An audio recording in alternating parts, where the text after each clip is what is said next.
نند کی next episode میں آپ دیکھیں گے کہ اب گوہر اپنی چالاکیوں میں بہت زیادہ حد سے بڑھنے کے بعد کامیابی کے بہت قریب پہنچ چکی ہے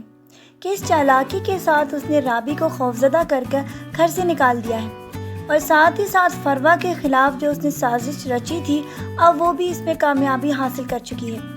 اور اس کے بعد تو اس کی خوشی کی بھی کوئی انتہا نہیں، کیونکہ جس چالاکی کے ساتھ اس نے جہانگیر کی زندگی سے رابی کو نکالا ہے اب اس کی واپسی اس کو بہت زیادہ ناممکن لگ رہی ہے۔ رابی کے دل و دماغ میں تو اس نے اس بات کو بہت زیادہ بٹھا دیا ہے کہ جہانگیر اب بھی گوہر سے محبت کرتا ہے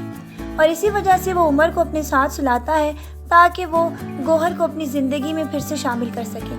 یہ ساری باتیں تو رابی کے لیے ناقابل برداشت ہو چکی تھیں اور جہانگیر کی بات سنے بغیر وہ اپنی بھابھی کے گھر چلی گئی، جس کی وجہ سے جہانگیر بھی اب اس سے بہت زیادہ بدظن ہو چکا ہے۔ گوہر کی اس چال میں بہت زیادہ کامیابی اس کی اس بات کی ضمانت ہے کہ اب رابی کبھی بھی جہانگیر کی زندگی میں واپس نہیں آئے گی۔ یہ سارا کچھ تو گوہر پہلے ہی سوچ چکی ہے، لیکن رابی کو اس بات کا اندازہ نہیں تھا کہ جہانگیر اس کی اس حرکت پر بہت زیادہ مائنڈ کر جائے گا۔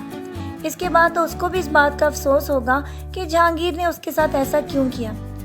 جو چیزیں گوہر اس کے دماغ میں بٹھا چکی ہے اب اس کو بھی یہ سب کچھ سچ لگنا شروع ہو جائے گا، کیونکہ جہانگیر بھی اس کو گھر پر آ کے یہ کہہ چکا ہے کہ میں تمہیں لے جانے کے لیے نہیں آیا۔ اس بات سے تو صاف یہ اندازہ لگایا جا سکتا ہے کہ جہانگیر اپنی زندگی میں اب گوہر کو شامل کر چکا ہوگا، لہٰذا اسی لیے اس نے یہ جملہ کہا ہے۔ لیکن اصل حقیقت تو جہانگیر ہی جانتا ہے، کیونکہ وہ تو اپنی زندگی میں گوہر کو کبھی بھی وہ مقام نہیں دے گا جو وہ پہلے سے دیتا چلا آ رہا تھا۔ لیکن رابی اس بات کو جاننے سے بہت زیادہ انجان ہے، کیونکہ وہ تو یہ جانتی ہی نہیں کہ گوہر ہمیشہ اپنی سازشوں سے ہی لوگوں کے دل و دماغ کو بدظن کر دیتی ہے۔ دوسری طرف تو آپ یہ دیکھ رہے ہیں کہ فروا کے ساتھ بھی جو اس نے ایک چال کھیلی تھی اب وہ اس میں بھی کامیابی حاصل کر چکی ہے۔ حسن کے دل و دماغ میں وہ یہ باتیں گھر کر دے گی کہ فروا اپنے اس دوست کے ساتھ بہت زیادہ انوالو ہے، اسی وجہ سے تو وہ اس کو گھر پہ بھی ملنے کے لیے بلاتی ہے اور اس کے بعد سارا دن فون پر بھی باتیں کرتی رہتی ہے۔ فروا پر برے الزام لگا کے تو وہ گھر سے اس کو نکلوا چکی ہے، لیکن آگے جا کر آپ دیکھیں گے جب ثاقب کو اس بارے میں پتہ چلے گا تو اس کو بھی بہت زیادہ افسوس ہوگا۔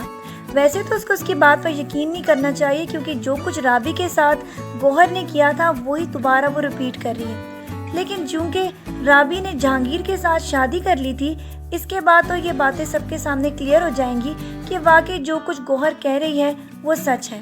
اور اب حسن بھی اس بات کے اوپر اپنی بہن کی باتیں ماننے کے لیے تیار ہو جائے گا کہ جو کچھ وہ کہتی ہے واقعی ویسا ہی ہوتا ہے۔ گوہر تو اپنی چالاکیوں میں ابھی تک کامیابی حاصل کرتی چلی جا رہی ہے، لیکن اس کے بھائیوں کو اس بات کا احساس نہیں کہ وہ اس کے ہاتھوں اپنے گھر کو برباد کر چکے ہیں۔ جب تک ان دونوں کو احساس ہوگا تب تک بہت دیر ہو چکی ہوگی۔